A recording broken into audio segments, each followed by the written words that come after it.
ચૈતર અને વૈશાખ મહિનો એટલે મસાલા ભરવાનો મહિનો.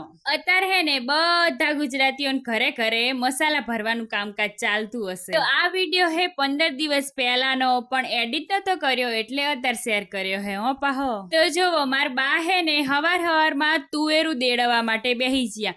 આ હુપડામાં હે ને આવી રીતે તુવેરું દેડવાની હોય. એમની ઉંમર 90 વરા હે, પણ દેખાય હે ખરી. અમાર ઘરમાં તો હુપડાનું કામકાજ તો માર બા જ કરે. એમને મન હે ને હુપડામાં ચઈ રીતે હોજારાય ને ઈ શીખવાડ્યું હો. તો જોવો, મેં હે ને થોડો અજમો હુપડામાં હોજારી નાખ્યો. પછી તો મસાલા ભરવાનું ખાનું સાફ કરી નાખ્યું અને કાચની બરણી ધોઈ નાખી. કાચની બરણી તડકે તપાડી નાખી અને પછી હે ને કડીક રહીને સાએ મૂકીને ઠરવા દીધી.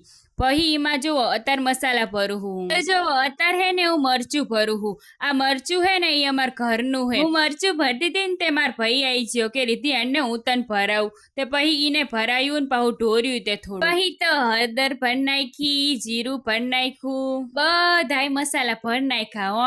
પણ હજુ હે ને ધાણા જીરું દરાવવાનું બાકી હે. હજુ ધાણા જ દુકાને પડ્યા હે. પછી હે ને વરિયાળી સાફ કરી નાખી અને દળ નાખી. હું હે ને ઠંડક કરું હું ને એટલે સૂકી મેથી એ ભરી નાખી. આ માસ તો આખા વરાના મસાલા ભરી નાખ્યા હો. તમે ભર્યા કે નહીં? કમેન્ટ બોક્સમાં કહેજો. આવજો.